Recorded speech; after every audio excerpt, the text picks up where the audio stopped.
Hello friends, कैसे हैं आप सब लोग। उम्मीद करता हूं कि अच्छे ही होंगे। मैं आशीष पांडे स्वागत करता हूं आप सभी का आपके अपने यूट्यूब चैनल स्टडी विद आशु में। कल का जो वीडियो आया था, कल के वीडियो में हम लोगों ने बात की थी किस टॉपिक पर। जलमंडल हम लोगों ने स्टार्ट किया था, जिसमें विश्व के प्रमुख महासागरों के बारे में हम लोगों ने बात की थी और उनकी विशेषताओं के बारे में जाना था, जो कि बहुत ही इंपॉर्टेंट टॉपिक है। और जो लोग वो वीडियो ना देखे हो कल वाला, उसकी लिंक डिस्क्रिप्शन में दी गई, आप लोग वीडियो को देख सकते हैं। क्योंकि वो इसलिए मैं बोल रहा हूँ कि आज जो मैं चैप्टर पढ़ाने जा रहा हूँ आप लोगों को, महासागरीय जलधाराओं के बारे में बात करूंगा। और ये जलधाराएं उन्हीं महासागरों की होंगी जिनके बारे में कल हम लोगों ने बात की थी। तो इसलिए अगर जो लोग वो वीडियो ना देखे हों तो ये समझने में थोड़ा आप लोगों को डिफिकल्ट होगा, क्योंकि जब तक महासागरों के बारे में आप लोग नहीं समझेंगे तो आप लोगों को सारी चीजें क्लियर नहीं हो पाएंगी। मैं बात करूंगा प्रशांत महासागर में और अटलांटिक महासागर में, तो इस तरह से आप लोगों को कंफ्यूजन होगा। तो मैं तो यही बोलूंगा कि आप लोग वो पहले वीडियो देख लें कल वाला, उसके बाद इस वीडियो के समझेंगे, ज्यादा बेटर होगा। तो आइए हम लोग वीडियो की शुरुआत करते हैं। आज क्या इस टॉपिक पर बात होगी आज की, महासागरीय जलधाराएं।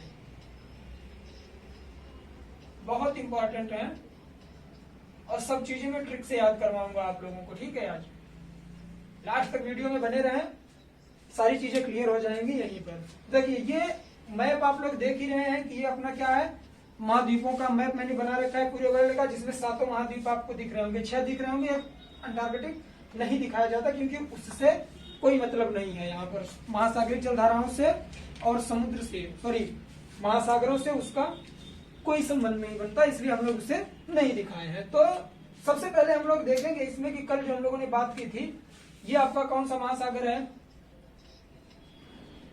ये प्रशांत है, इधर भी प्रशांत है। क्यों?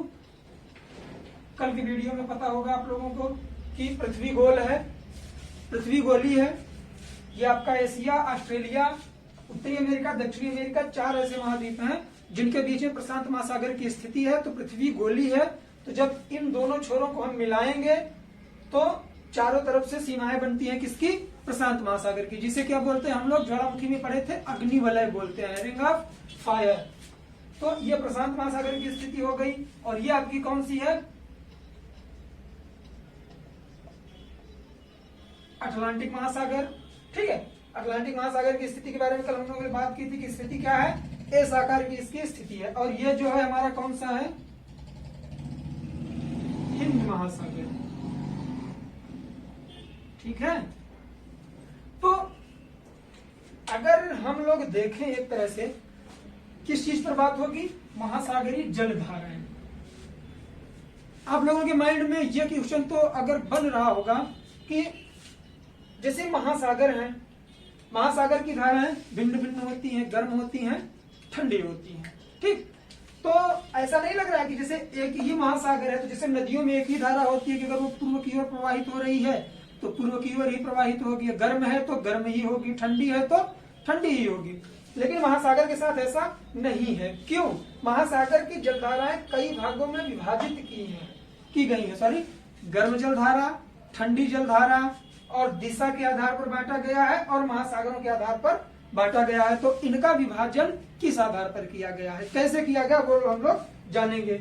इसका सबसे बड़ा जो रीजन है कि महासागरों में जलधाराएं अलग अलग क्यों होती हैं, उसके लिए सबसे पहले ये होगा कि पृथ्वी अपने सतह पर घूम रही है, अपने अक्ष पर पृथ्वी घूम रही है, इससे भी जलधाराएं बनती हैं। और महासागरीय जो आपका क्षेत्र है उसमें पवन की तेज गतियां होती हैं, उस वजह से भी महासागरीय धाराएं बनती हैं। उसके बाद चंद्रमा का गुरुत्वाकर्षण जिधर ज्यादा होता है उधर महासागर की धाराएं बनती हैं। और क्या होता है, तापमान के आधार पर ऐसे 3-4 पॉइंट ऐसे हैं जिसकी वजह से महासागर में जलधाराओं का निर्माण होता है। और इसे गर्म और ठंडी जलधाराओं में विभाजित किया गया है। वो कैसे, देखिए ये हमारा क्या है, वर्ल्ड मैप है। इसमें आप लोगों को सॉरी पता होगा कि एक रेखा जाती है, कौन सी, ये इक्वेटर, सॉरी यहां से नहीं गुजरती है, इक्वेटर रेखा, ठीक है। ये हिंद महासागर आप लोग याद रखेंगे, कल की वीडियो में भी पता था। ये आपकी कौन सी रेखा, भूमध्य रेखा, ठीक है। तो इसमें हम लोग ये देखेंगे कि गर्म और ठंडी जलधाराएं कैसे होती हैं। जब हम लोग वायुमंडल का वायु दाब वाला चैप्टर पढ़ रहे थे तो हम लोगों ने देखा था कि जो हमारा ये होता है उत्तरी ध्रुव होता है, वहां की वहां का वायु दाब क्या होता है, तापमान हमेशा उच्च रहता है, और बीच में क्या होता है, इस पर निम्न होता है। कैसे? यहां पर जो धारा बनती है हर महासागर में, उसका नाम विषुवतीय जलधारा है, उसका नाम विषुवतीय जलधारा है। अंतर इसमें सिर्फ क्या है कि इससे जो धारा नीचे की ओर जाएगी उसे दक्षिणी विषुवतीय धारा बोलेंगे, और जो धारा ऊपर की ओर जाएगी उसे विषुवतीय जलधारा, उत्तर विषुवतीय जलधारा बोलेंगे। और विषुवतीय रेखा से जो धारा ऊपर या नीचे की ओर जाती है वो हमेशा गर्म होती है। ये इंपॉर्टेंट चीज है। क्यों? क्योंकि यहाँ का तापमान हमेशा उच्च बना रहता है। देखिए यहां से जो धाराएं निकलेंगी, आप लोग देखेंगे, अभी मैं बात करूंगा इन सबकी, कि जो विषुवतीय रेखा से जो धारा निकलेगी, चाहे वो उत्तरी गोलार्ध में जाए चाहे दक्षिणी गोलार्ध में जाए, वो हमेशा गर्म जलधारा होगी। और जो जलधारा ध्रुवों की ओर से जाएगी, जैसे दक्षिणी ध्रुव से आए या उत्तरी ध्रुव से आए, तो वो हमेशा क्या होगी, ठंडी जलधारा होगी। ये दो चीज आप लोग लास्ट तक याद रखेंगे वीडियो में, इस पर बात होगी।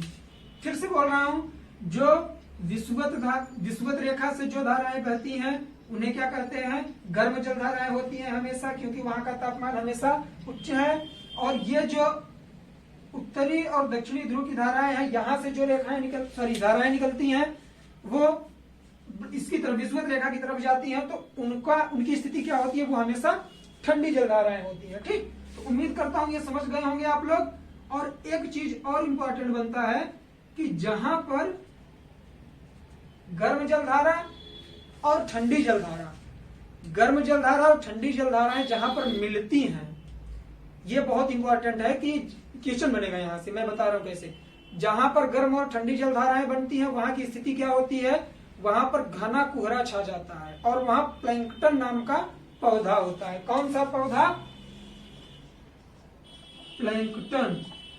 इसे याद रखिएगा आप लोग कि जहां दोनों धाराएं मिलती हैं, गर्म और ठंडी जलधारा, वहां प्लैंकटन नाम का पौधा होता है, और उस पौधे को मछलियां बहुत पसंद करती हैं। तो छोटी मछलियां ये पौधा खाने के लिए आती हैं, छोटी मछलियां, और इन छोटी मछलियों का भक्षण करने के लिए बड़ी मछलियां आती हैं।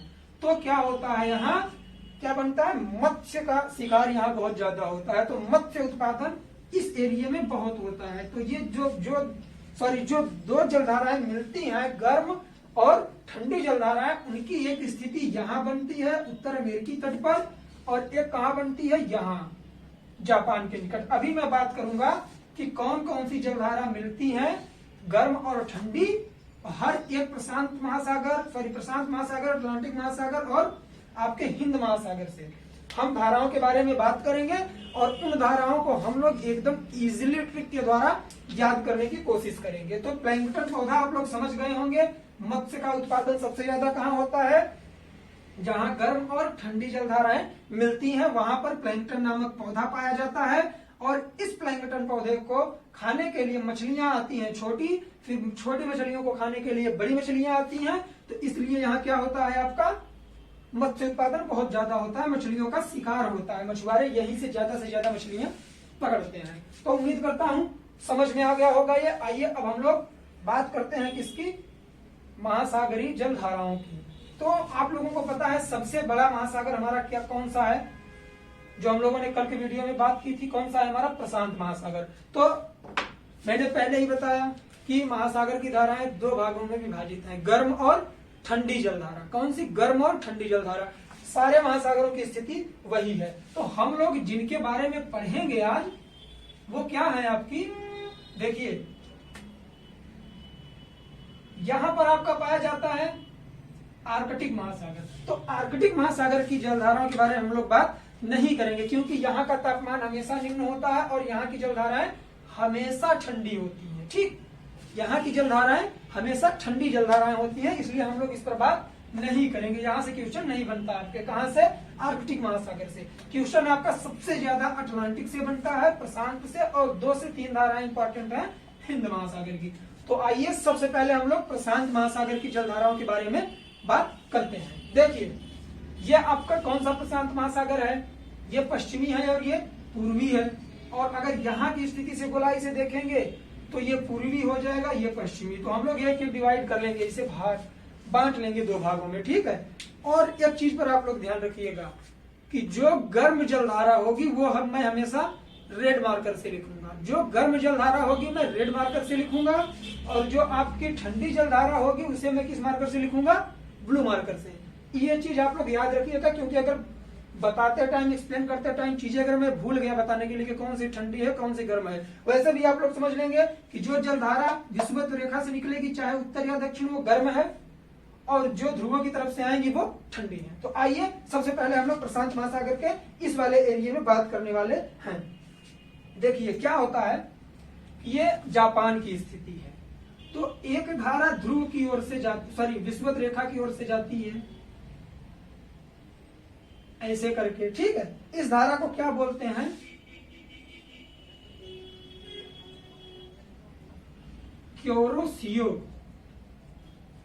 क्योरोसियो जलधारा, या इसे हम लोग क्या बोलते हैं? काली जलधारा। काली जलधारा क्यों? क्योंकि यहाँ जो समुद्र का पानी होता है बहुत गाढ़ा नीला होता है, डार्क ब्लू होता है, इसलिए इसे हम लोग काली धारा भी बोलते हैं। जापान की है ये। कौन सी धारा है आपकी? गर्म। मैं रेड से, ये महासागरों का नाम मैं मिटा दे रहा हूं जिससे कि आप लोगों को दिक्कत ना हो। देखिए रेड पेन से क्या लिख रहा हूं मैं? गर्म जलधारा। और गर्म जलधारा देखिए कैसे, ये विषुवत वृत्त से जा रही है, विषुवत रेखा से जा रही है, और एक रेखा आपकी ऊपर से आती है ध्रुव की तरफ से, वो ओयोसियो रेखा है आपकी। कौन सी है? ये वाली रेखा। इसका नाम क्या है? ओयोसियो। तो मैंने अभी आप लोगों को बताया कि जहां जो दोनों जलधाराएं मिलती हैं वहां पर क्या होता है? मत्स्य उत्पादन बहुत ज्यादा होता है। ये मैंने स्थिति आप लोगों को बताई थी। यहाँ मत्स्य का उत्पादन बहुत ज्यादा होता है क्योंकि ये गर्म जलधारा और ये ठंडी जलधारा आके मिलती है। और इसमें एक इम्पोर्टेंट आपकी कौन सी है जलधारा? ठंडी जलधारा है वो आपकी। देखिए कहाँ है? यहाँ ऑस्ट्रेलिया के पास, ठीक है। ये पूर्वी ऑस्ट्रेलियन धारा, ये आपकी गर्म जलधारा, ठंडी जलधारा है, जो किधर जाती है? विषुवत वृत्त की तरफ। और मैंने आप लोगों को बताया कि क्या है, एक हमेशा आपकी विषुवत रेखा पर जो धारा बनेगी उसे विषुवतीय जलधारा बोलते हैं, वो हमेशा गर्म होती है। तो 1 2 3 जलधाराएं आपकी यहां से इंपॉर्टेंट हो गई। इसमें एक गर्म है, 2 ठंडी। अब हम लोग इस भाग में आएंगे। इस भाग में आप लोग ये जो नॉर्थ अमेरिका की स्थिति ये देख रहे हैं, ये आपकी अलास्का की स्थिति है, ठीक है। तो अलास्का की जो धारा है ये यहां से ध्रुव यहां से जाती है, कहां से? आपके विषुवत रेखा से। तो इसकी स्थिति कहां बनती है? यहां। कौन सी रेखा है ये? मैं यहां लिख दे रहा हूं, अलास्का धारा। अलास्का धारा ये वाली है, ये धारा अलास्का है, आप लोग याद रखिएगा। और ये कैसी है? आपकी गर्म जलधारा है क्योंकि इधर गति कर रही है। उसके बाद ये आपकी ये कैलिफोर्निया की खाड़ी है, उत्तरी अमेरिका में कैलिफोर्निया की खाड़ी है। तो यहां से ध्रुव की तरफ से एक धारा आती है, तो इसे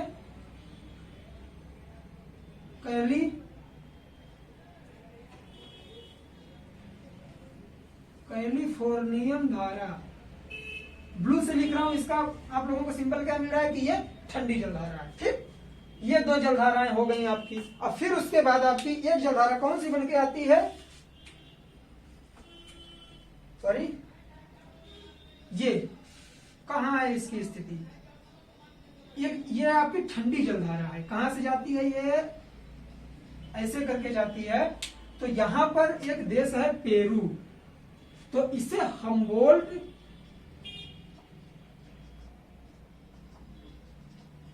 हमबोल्ट या पेरू जलधारा बोलते हैं।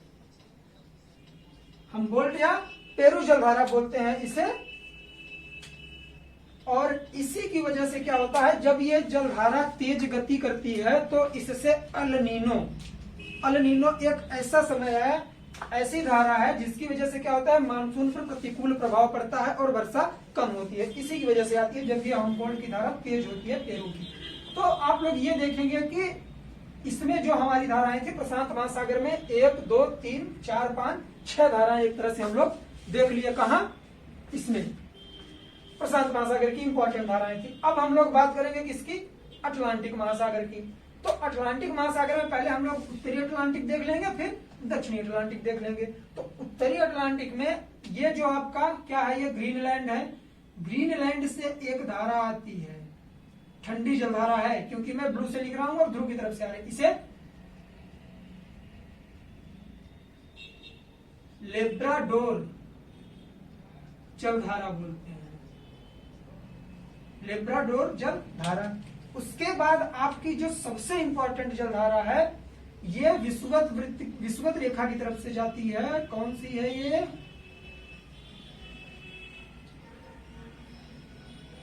गल्फ स्ट्रीम या गल्फ जलधारा बोलते हैं।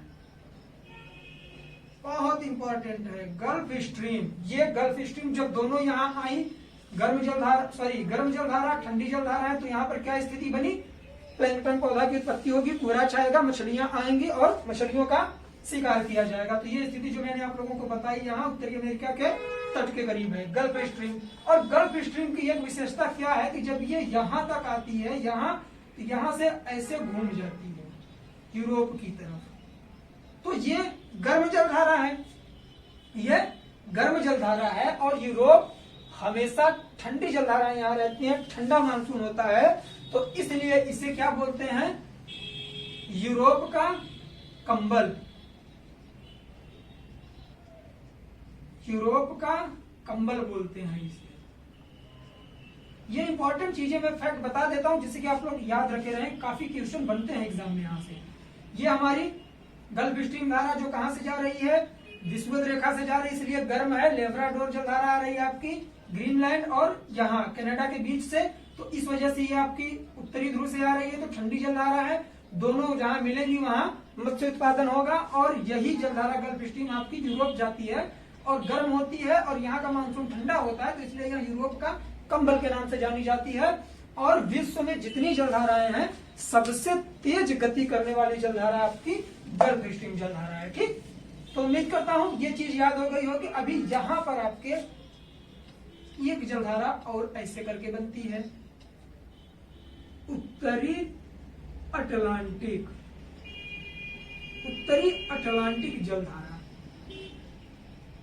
ये क्या है? रेड से लिख रहा हूं, ये गर्म जलधारा है क्योंकि इधर से जा रही है। ठीक है, और उसके बाद एक धारा आपकी अफ्रीका के तट से, अफ्रीका के तट से एक धारा आपकी किधर आती है? ऐसे नीचे, नीचे की ओर अफ्रीका के तट से गति करती है, तो इसे हम लोग क्या बोलते हैं? कनारी की धारा, कनारी या कैनरी धारा। ठीक है, तो 4 धाराएं ऐसी हैं आपकी जो उत्तरी अटलांटिक महासागर में बनती हैं, और ये इंपॉर्टेंट है एग्जाम के पॉइंट ऑफ व्यू से। याद कैसे करेंगे कि कौन गर्म है कौन ठंडी है? जो ब्लू कलर से मैंने लिखा है और जिनकी गति विषुवत रेखा की तरफ है, ध्रुव से, चाहे दक्षिणी ध्रुव से चाहे उत्तरी ध्रुव से हो, अगर विषुवत रेखा की तरफ गति कर रही है तो उनकी जो स्थिति होगी वो ठंडी होगी, और जो विषुवत रेखा से गति कर रही है चाहे उत्तर या दक्षिण में, वो हमेशा गर्म होंगी। गर्म का सिंबल रेड मार्कर, ब्लू का सिंबल ठंडी। ठीक है, तो इतना हमारे ऊपर में हो गई। और इसे याद करने का सबसे अच्छा तरीका कैसे है कि इसमें कौन सी गर्म है कौन सी ठंडी? आप ऐसे कर लेंगे, देखिए ऐसे कर दीजिए और ऐसे कर दीजिए। अमेरिकी तरफ से जो दक्षिण अमेरिकी तरफ से लगती है, सॉरी यहाँ कैलिफोर्निया क्या कहते हैं इसको, मैक्सिको की खाड़ी से जाती है गल्फ ऑफ स्ट्रीम, और यहाँ यूरोप में जो आपकी जाती है अटलांटिक, उत्तर अटलांटिक जलधारा, ये आपकी गर्म है। और एक ऐसे मार देंगे कनारी जलधारा, लेब्राडोर की जलधारा, दोनों कैसी हैं? ठंडी जलधाराएं हैं। इसके बाद हम लोग आते हैं नीचे। एक जलधारा यहाँ हमेशा बनती है विषुवतीय अटलांटिक धारा, जो गर्म जलधारा होती है। जब हम लोग नीचे आते हैं इसके, तो नीचे भी धाराओं की स्थितियां बनती हैं। ये आपका क्या है? ब्राजील है, ये ब्राजील की स्थिति है ऐसे करके। तो यहां से एक जलधारा जाती है आपकी। देखिए मैंने इसे रेड से गर्म जलधारा क्यों दिखाया, क्योंकि यह क्या कर रही है, विषुवत रेखा से दक्षिण अटलांटिक महासागर में गति कर रही है, इसलिए ये गर्म जलधारा होगी। और इसका नाम क्या है, ब्राजीलियन जलधारा, और ये गर्म जलधारा है। ठीक, तो ये चीज आपको याद हो गई होगी। अभी एक जलधारा और है आपकी, इसमें कौन सी है, यहां ऐसे ऐसे करके जाती है, अफ्रीका के दक्षिणी तरफ से लगती है, इसे हम लोग बोलते हैं बेंगुला जलधारा, और ये दक्षिणी ध्रुव से जाती है, इसलिए इसे ठंडी जलधारा बोलते हैं। ठीक है, और एक और आपकी ठंडी जलधारा बनती है जो दक्षिणी ध्रुव में गति करती है, यहां पर दक्षिणी ध्रुव में गति करती है, यहां पर इसे क्या बोलते हैं, फाकलैंड जलधारा। फाकलैंड जलधारा आपकी कहां गति करती है, दक्षिणी अटलांटिक महासागर में दक्षिणी ध्रुव के करीब यह गति करती है, इसलिए यह ठंडी जलधारा है। तो इसमें कुल कितनी ठंडी जलधाराएं हो गई, फाकलैंड, बेंगुला, कनारी और लिब्राडोर, और 3 ही ऐसी आपकी जलधाराएं हैं जो गर्म जलधाराएं। कौन सी, ब्राजीलियन जलधारा, गल्फ स्ट्रीम और उत्तरी अटलांटिक जलधारा। तो इसमें क्या पॉइंट निकल के आता है कि इसमें जो सबसे इंपॉर्टेंट है आपकी गल्फ ऑफ स्ट्रीम है, जिसकी स्थिति मैक्सिको की खाड़ी के करीब है, और यह विषुवत रेखा से ऊपर की ओर गति करती है, जो कहां पर आगे जाके लेब्राडोर जलधारा से मिलती है, जो ठंडी जलधारा है, और उससे मिलने के बाद यह यूरोप की तरफ गति करती है, और यूरोप में हमेशा ठंडा मानसून होता है, और ये धारा गर्म जलधारा होती है, इसलिए वहां पर यह मानसून चेंज करती है, तो इसे यूरोप का कंबल बोला जाता है, यूरोप का कंबल बोला जाता है। प्लस ये विश्व की एक ऐसी जलधारा है जिसकी गति सबसे तेज होती है, गल्फ स्ट्रीम सबसे तेज जलधारा है। 3 पॉइंट निकल गया है यहां से। उसके बाद ब्राजीलियन जलधारा, दक्षिण अटलांटिक में सिर्फ एक गर्म जलधारा है, कौन सी, ब्राजीलियन जलधारा, ठीक है, जो गर्म जलधारा है। बाकी 2 जलधारा है, बेंगुला जलधारा, फाकलैंड जलधारा, ये कहती है ठंडी जलधाराएं हैं। बेंगुला की स्थिति आपके अफ्रीका से लगती है, फाकलैंड दक्षिणी ध्रुव में बहती है। तो इतनी जलधाराएं हो गई आपके अटलांटिक महासागर की, और 6 जलधाराएं आपकी हो गई प्रशांत महासागर की। अब हम लोग बात करेंगे अपने प्यारे से हिंद महासागर के बारे में। तो हिंद महासागर में भी आपकी ज्यादा से ज्यादा 2 से 3 जलधाराएं इंपॉर्टेंट है। तो आइए हम लोग देखते हैं। देखिए क्या होता है कि एक जलधारा यहां से बनती है। सबसे पहले हम लोग देख लेंगे ऑस्ट्रेलिया वाली, जिसे आप लोग याद करेंगे बहुत अच्छे से। ऊपर की ओर गति की, दक्षिणी ध्रुव से विषुवत रेखा की ओर गति की। आप लोगों को पता चल गया कि सर क्या बताने वाले हैं कि ये ठंडी जलधारा है, और इसका नाम क्या है, पश्चिमी ऑस्ट्रेलियाई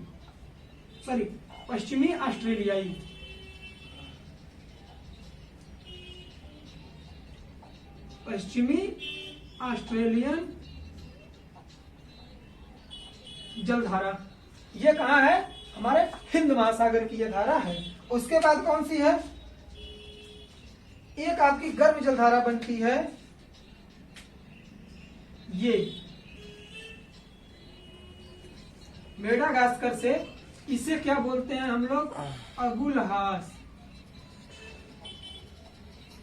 अगुलहास की जलधारा।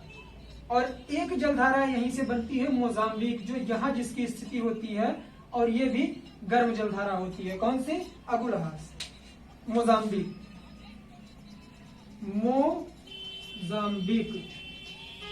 जलधारा। इसकी भी स्थिति क्या होती है, ये भूमध्य रेखा जो आप लोगों की है वो यहां से गुजरती है। मैंने गलत बना दिया है, ठीक, इसे आप लोग सही कर लेंगे। तो ये मोजाम्बिक जलधारा भी नीचे से ही गति करती है। और 2 जलधाराएं ये हो गई, एक ऑस्ट्रेलियन जलधारा हो गई इसकी हिंद महासागर की। तो इतनी इंपॉर्टेंट जलधाराएं थी। तो इसे देखने के बाद हम लोग क्या करेंगे, जैसे हम लोग पढ़ रहे थे क्या, पवन के बारे में बात कर रहे थे। तो पवन में क्या स्थिति थी कि जब पृथ्वी का जो कोरियालिस बल होता है, पृथ्वी के कोरियालिस बल के कारण पवन अपनी गति को चेंज करती थी। वो गति कैसे चेंज करती थी, देखिए ये क्या है, पृथ्वी है, ये उत्तरी गोलार्ध है और ये दक्षिणी गोलार्ध है। तो उत्तरी गोलार्ध में दाएं की ओर मुड़ जाती थी, दक्षिणी गोलार्ध में बाएं की ओर घूमती थी। तो सेम कंडीशन कोरियालिस बल की वजह से महासागरीय जलधाराओं की भी होती है। महासागरीय जलधाराएं जो उत्तरी गोलार्ध में है वो अपने दाएं घूमती हैं और जो दक्षिणी गोलार्ध की है वो हमेशा बाएं घूमती हैं। दिख रहा होगा आप लोगों को। इसलिए इन चीजों पर ध्यान दीजिएगा। यहाँ से क्वेश्चन बन सकता है कि यहाँ की जो जलधाराएं हैं उत्तरी गोलार्ध की वो किधर घूमती है कोरियालिस बल से, जो दक्षिणी गोलार्ध की हैं वो किधर घूमती हैं। और अब मैं बात करूंगा कि यहाँ क्वेश्चन कैसे बनते हैं। देखिए क्या करेगा कि आप लोगों को 4 जलधाराओं का नाम दे देगा, उनमें से एक जलधारा आपकी ठंडी दे देगा, 3 गर्म दे देगा। पूछ लेगा कि निम्न में से कौन सी ठंडी जलधारा है, और एक स्थिति ऐसे बना देगा कि प्रशांत, निम्न में से कौन सी जलधारा प्रशांत महासागर की जलधारा है। तो उसमें आप लोगों को लेब्राडोर जलधारा दे देगा और उसके बाद आपकी ये गल्फ स्ट्रीम दे देगा, बेमुला जलधारा दे देगा और एक दे देगा आप लोगों को क्योरोसियो जलधारा। तो आप लोग जानते हैं कि केवल एक जलधारा इनमें से चारों में से ऐसी है जो क्योरोसियो जलधारा है, वो प्रशांत महासागर की है। इसी तरह हर महासागर से निकलेगा और इसमें जितनी इंपॉर्टेंट जलधाराएं थी मैंने आप लोगों को आज बता दिया। तो उम्मीद करता हूं वीडियो अच्छा लगा होगा। अगर वीडियो अच्छा लगे दोस्तों में शेयर करिए और जिस तरह से आप लोग प्यार दे रहे हैं इसी तरह से प्यार देते रहिए। और जितने लोग नए हो चैनल को सब्सक्राइब करें, बेल आइकन दबाएं जिससे कि नोटिफिकेशन मिलता रहे। और हम लोग मिलते हैं अब नेक्स्ट वीडियो में। तो कुछ लोगों के लिए क्या होता है कि ये चीजें जो मैंने बताई है इसे स्क्रीनशॉट ले लेंगे जिससे कि चीजें याद रहे बाहर के, ठीक है।